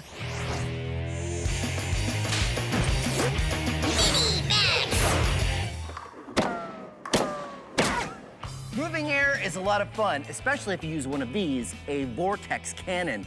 They're pretty impressive and they use some pretty amazing science. I'll show you how to build one. It's pretty simple. All you need is a plastic cup. You want a balloon, something round, an elastic, scissors or a craft knife, and a pen. Here's what you do. Take your balloon and cut it just where it gets wide. You take the mouth of the cup right there, and you have to stretch the balloon over the top. And then you want to put an elastic around it, keep it in place. And this now is a surface on the top, and that's what you're going to use to pull back and create your burst of air. But of course the air's not going to go anywhere until you make a hole in the bottom. So here's what you do. You take your round thing and draw a circle, and take your craft knife or a scissors and an adult and get them to help you cut out a hole. And when you pull back on the balloon, a burst of air comes through the hole. But the air has an interesting shape. Now, I know what you're thinking. You're thinking, Phil, air is invisible. You can't tell what shape it is. Well, I can show you. Come on. This is my maxed out Vortex cannon. It's made out of a garbage can. I've got a hole in here, and this is a shower curtain with a ball that I can get a grip on and pull. And then it shoots forward like this. Now, it makes a big puff of air, but again, the air is invisible, so we don't know what shape it is. But I can help with that because I've got this, a fog machine. I fill the inside of the garbage can so we can see what the air is doing when I fire the Vortex cannon. Okay, come on over here. Ready? Whoa! Okay, ready? Check it out. The Vortex cannon shapes the air into a ring, called a vortex. It makes a ring. Well, actually sort of a donut. Because of its shape, the air in a vortex can move much farther than air that doesn't have a shape.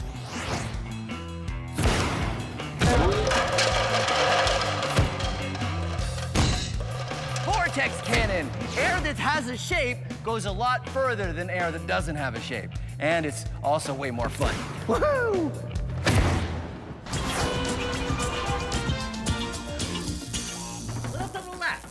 Little to the left, Ramona. Okay, now that's too far left. I don't know what you think. Oh, hey, I don't suppose you're going on vacation anytime soon. Well, if you haven't decided where, may I suggest underwater.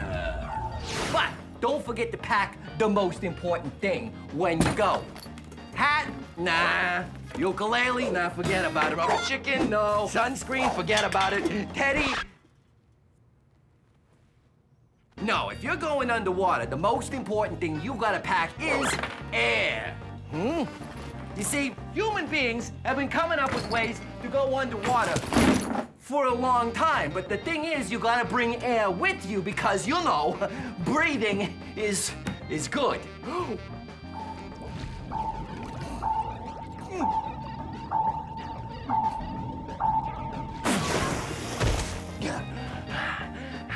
Check this out. It's a diving bell. One of the first ways humans used to be able to take air with them when they went underwater. You see, it's a big, heavy bell, and it's lowered from a ship above on a rope. And when it gets lowered into the water, it traps a bubble of air underneath. So you can swim around underwater, but then when you need to breathe again, you don't have to go all the way back up. You just pop under the bell and take another breath.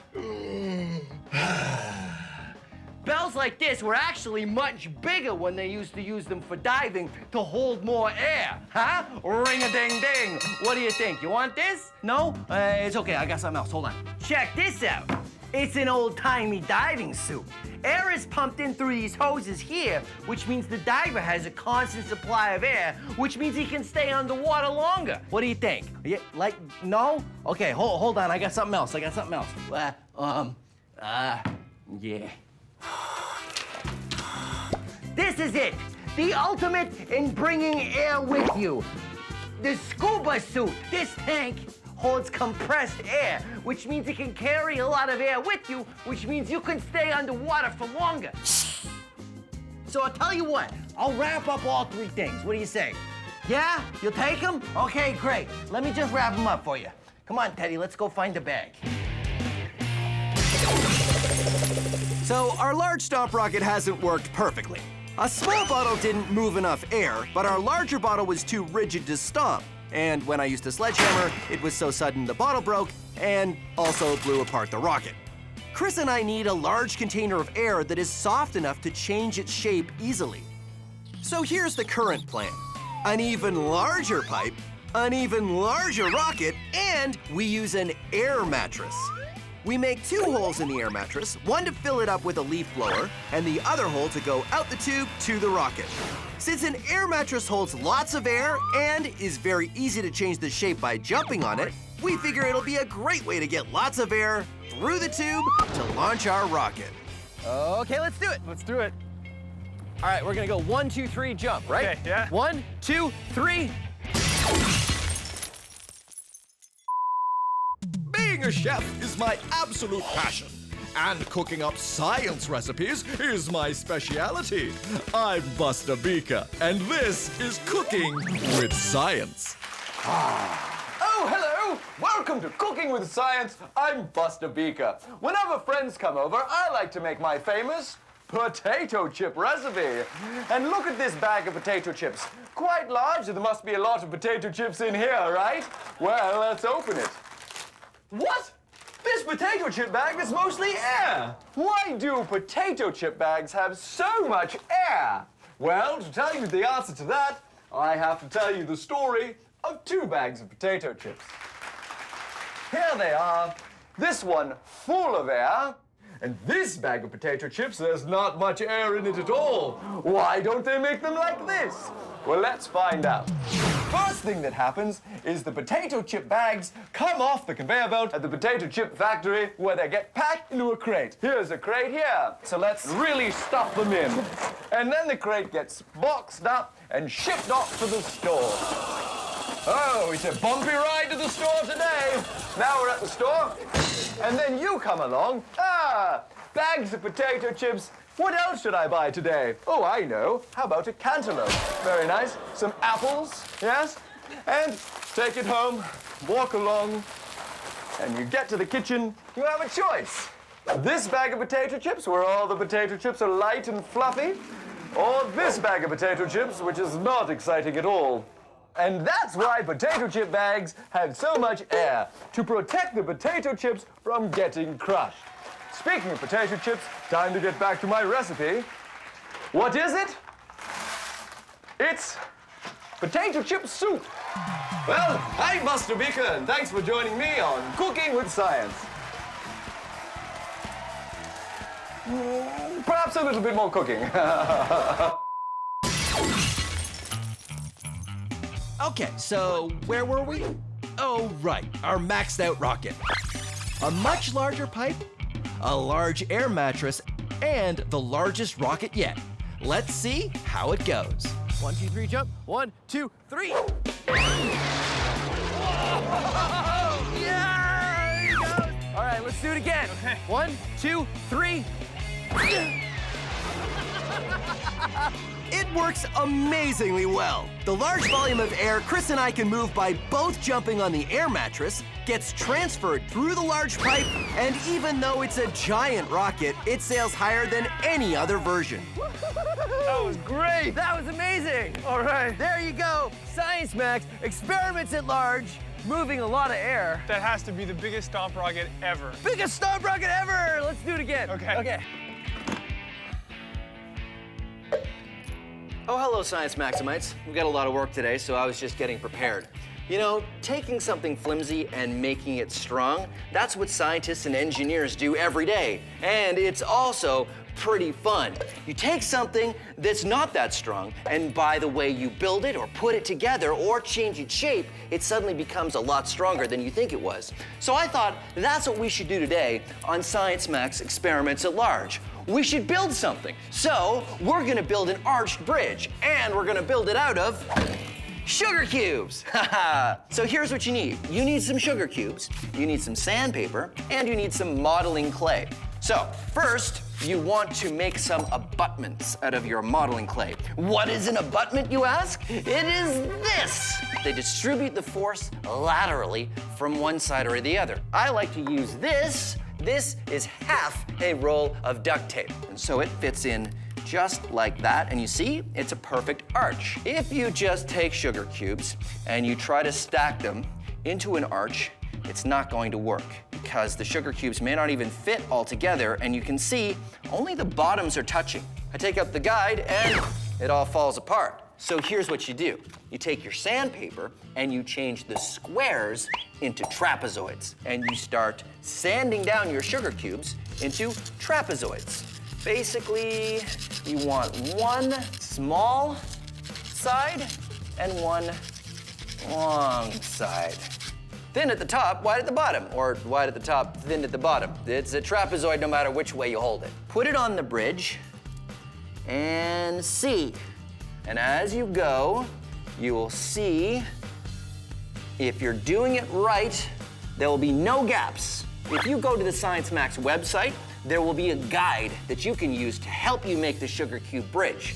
So you don't have to spend as long as I did making this one. And then the most important part is the keystone.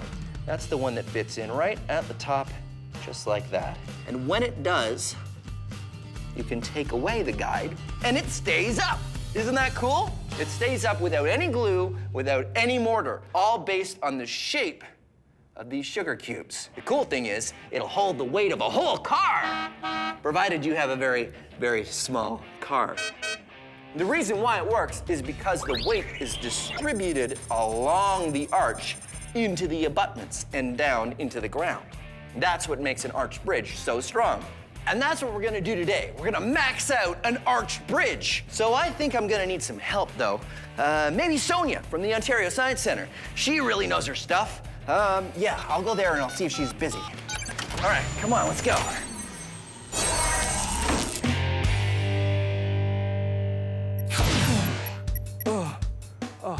Hey, Sonia. Hey, Phil, how's it going? It's going good. I was wondering if you could give me a hand with something. Okay, what's up? I'm building, well, it's easier if I show you. All right. Do you mind coming back to Science Max headquarters? We can take the portal. But that thing doesn't always work. Oh, it is fine. Well, I mean, that worked just fine. Uh-oh, it usually makes a beeping when I do, oh, it's out of batteries. Oh, I told myself, Phil, charge the remote before you leave the lab, and then I...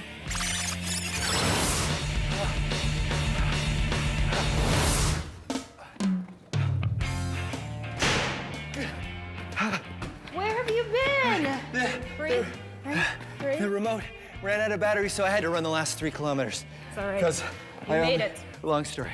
So the Sugar Cube Bridge, you had a chance to look at it, right? This works on any scale, right? It should, no matter what size arch, it should be the same, right? Definitely. Good, because what I want to do is use these abutments, but go to these abutments. So I'm going to start the bridge here, and I've already created a thing that we can use to put the sugar cubes on as we go up, so that we can make sure that it becomes a perfect arch. Yeah. Do we have enough sugar for this? Yep. I got tons of sugar. Wow. Yeah. So I think we're gonna need some glue because it's gonna be really hard to get these to stay. Yep. To stay right there without a little bit of glue. We're gonna make a giant arch, maybe some walls, and we'll see what happens. Let's do it.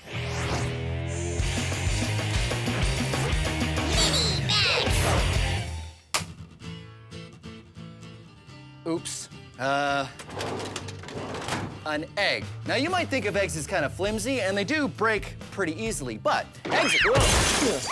eggs are actually stronger than you think. It's because they're, well, egg-shaped. You see, the top of the egg is like a little bit of an arch, and the bottom of the egg is also like an arch. And arches distribute the weight, just like they do in a bridge. Here's how you can experiment with how strong eggs are. First, you want to get a pair of gloves to protect your hands from the shell, just in case anything goes wrong. You should also tell an adult that you're doing this experiment because if it does go wrong, you're gonna have some mess to explain. And also, you should probably put on some safety glasses. Now, here's what you do.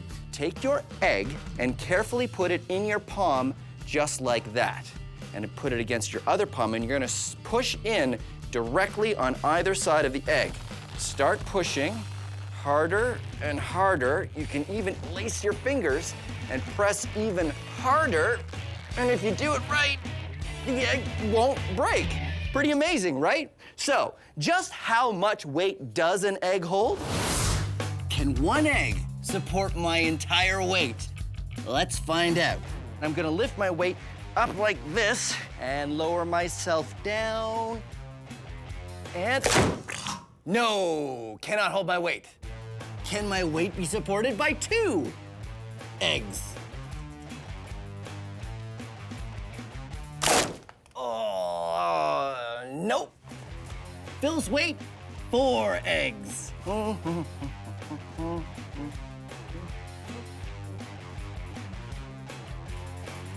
Oh, I thought they were gonna do it.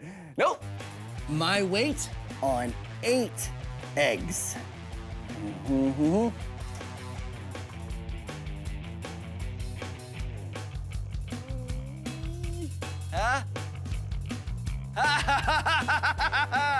my weight can be supported by just 8 eggs. Science! Whoa, careful. Sonia and I are on a quest to make a maxed out sugar cube bridge. The reason why an arch works is because the weight, or the load, of whatever's on top of the bridge is carried outward along the curve of the arch to the abutments at each end, which carry the load and keep the ends of the bridge from spreading out. No matter what you build your bridge out of, sugar or stone, the science stays the same. Sonia and I are building a much larger bridge out of sugar cubes. We're using glue to help the sugar cubes stay together, just like stone bridges use mortar. And when we're finished, it was pretty impressive. A massive sugar cube bridge, right? High fives for that. The moment of truth comes when we take out the support and... Yeah! It works! Okay. Giant sugar cube bridge, so do you think it'll hold some weight? I think it definitely should, because right now we have an arch, perfect arch, and the weight is being distributed to the sides, the base. So that's what it's for, right? We can put weight on there? We can definitely put some weight. One to start? Let's start off with one. Okay. And let's see how it goes. All right. Here we go. All right. Yeah, 1 book, yeah! All right, sugar cube bridge. 1 book. 2 books. Are you nervous? Yeah! Sugar cube bridge, 3 books. 3 books. Oh, that was great. It held up 3 books. 3. Well, technically it held up 2 books and broke on the 3rd. So it's kind of still far from how much weight we want to hold because we want to cross it. We definitely want to cross it, so that means we need something bigger and stronger. The cube works. You're right, because the cubes are great because that keeps the science the same. Yep. Right? So something cubular. The milk crate, really? Definitely, I think we should use those. It's a cube. It is a cube. A whole bunch of milk crates, and we'll see what we can do. I think that sounds great. Awesome.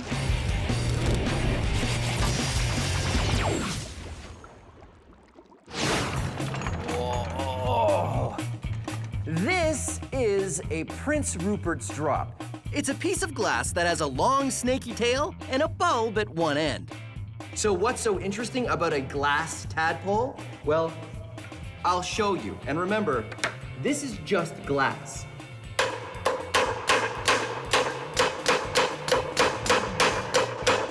Oh, Prince Rupert's drops are very strong, almost as strong as steel. It's all in how they're made. Molten glass is dropped into cold water. What happens is the outer part of the drop cools off first, leaving the inner part still hot. When the inner part eventually cools, it contracts, pulling everything in tighter and tighter, keeping it under a lot of tension. And because it's round, the force you put on it is distributed all the way around, just like the force is distributed on an arched bridge. Until you get to the tail. Just the tiniest break in the tail, and it explodes. All that energy is released in a chain reaction. Why it's so strong you can hammer on one end, but explodes when you break the other, puzzled scientists for centuries. But now we know it's all in how it's made. The Wizard Academy. All you have to do is demonstrate true magic, and you'll be granted entry. Send in the next applicant. Okay, don't let them see you. Don't let them see you. Okay, magic smoke. And here we go. Big entrance. Behold, it is I, Overwhelmo.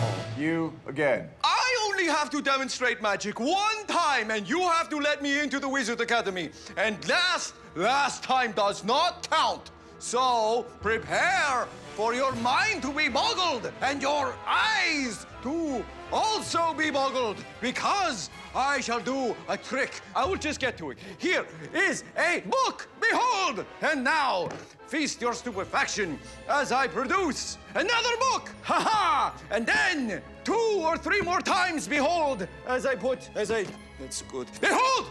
And now, look upon the wonderment as I stack these books on top of each other, like this. And now, feast more stupefaction as I cleverly move the books off the table. And now, Now comes the magic word. Now, I say the magic word. The magic word! And behold, the book is levitating. It is completely off the table. I have done it. Magic! No. No? Not magic, that's science. But the book is levitating. No. Look at it, it's not even touching the table. No, it's being supported by the books below because of the center of mass. Preposterous. I'm afraid it's very posterous. Each book is balanced on the one below in a way that the center of mass is behind the edge of the book below. And the entire stack's center of mass is behind the edge of the table. So it may look like magic, but it's science. So, I can't get into the Wizard Academy? No, I'm afraid not. Aye, good. Alakazam! You will rue the day that Overwhelmo did not. I will return, and then you will see. Oh, ow. Sonia and I made a large bridge out of sugar cubes, and it didn't hold much weight. So now we're going to try making another arch bridge, but instead of sugar cubes, we're going to use milk crates. There we go. I've made some abutments out of giant crates, and this is where we're gonna start our bridge, and they start there, and it goes in a big arch, but we're gonna be using... I brought milk crates! Milk crates! High fives, high fives. So we start our bridge. This is a straight line, it's not an arch. It's not an arch. But it's clear we have a problem. Okay, ready? That didn't work, Phil. It's like we're back to the beginning again. So this is like two straight We lines. got two straight lines, It's yep. like a triangle. We need an arch, so we're gonna need a support. Sonia and I build a support to help us make a curve the milk crates can follow. But after we finish stacking, there's a problem. It doesn't look very solid. Yeah, it doesn't, does it? Here. Oh, yeah. Because there's a gap at the top of all of them. Look, that one, there's a gap. There's a gap there. There's a big There's a one gap here. there. It's Well, I not mean, making our bridge very solid. There's only one way to find out for sure, You can try it. is to pull this out and see if it stands up. Let's do it. Okay. So, didn't stay up. Didn't stay up. Okay. That's all right, though. I'm not sure why it isn't staying up. Like, the sugar cubes were cubes. That's a cube, Milk crates are cubes. but we did change the shape of the cube. Oh, yeah! If you remember, when I first built my sugar cube bridge, it didn't work with cubes. You have to sand the cubes down to make them into trapezoids. You can't build a perfect arch out of cubes. So they were wider here and then narrower there so that they had... Oh, so that's the problem. Yep. So I could, like, cut it? I could cut it. I could cut it.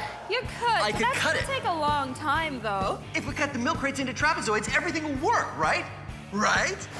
We take a milk crate and with the right safety gear, we cut it so we can reshape it into a trapezoid. Good. And it works. But It's gonna take a long time, isn't it? Definitely. So how about this? I have an idea. So remember when we did the experiments and we had lots of V gaps? Yeah? How about we put some wooden wedges into those gaps to make it one secure structure? So it was sitting like this. Exactly. So what we're gonna do is insert wooden pieces right here, so we'll fill those gaps. I get and we'll it. make it one secure structure. Instead of cutting all of our milk crates, we can keep the milk crates. Yep. And they can be solid and we just add to it rather than take away. Taken away, exactly. That is a smart idea. Okay, let's make some wedges. All right.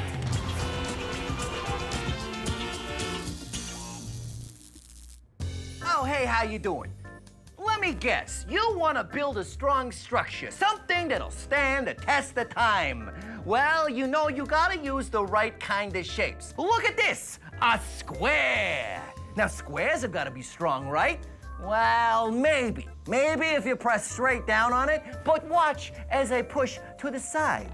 Oh no! The thing that I have built is now collapsing because squares aren't in fact strong after all. If only I had listened to Sal's sage advice. Yeah, squares aren't gonna cut it. Fortunately, there's a shape that's strong in all kinds of ways. A triangle. Okay, so you heard of triangles before, good for you. But look at this. You can push down from the top and it doesn't move, or you can push from the side and it doesn't move. Triangles are awfully pointy. How do I build with them? Observe! Ha-ha! Triangle here, triangle there, platform on top. And watch. No matter how I try to shift it, it stays solid. And check this out. Triangle here, second triangle there, and a third triangle shape here. That's like 3 triangles for the price of 2, huh? That's a good deal. So there you have it. The triangle, one of the greatest shapes to build with.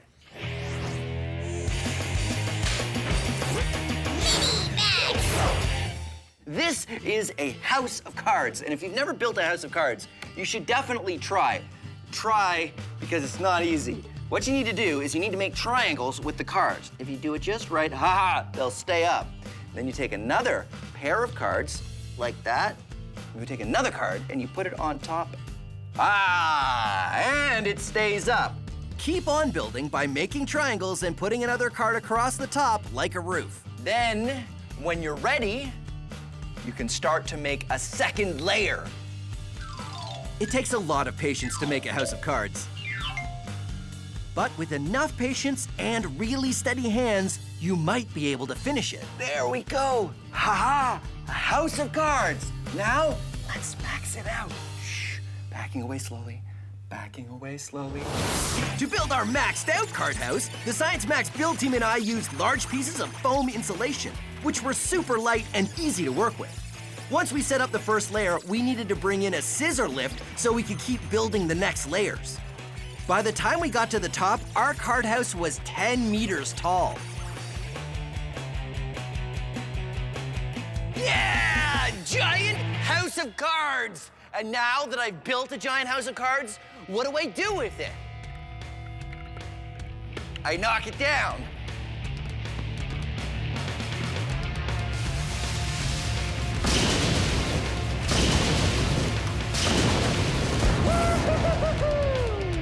Science!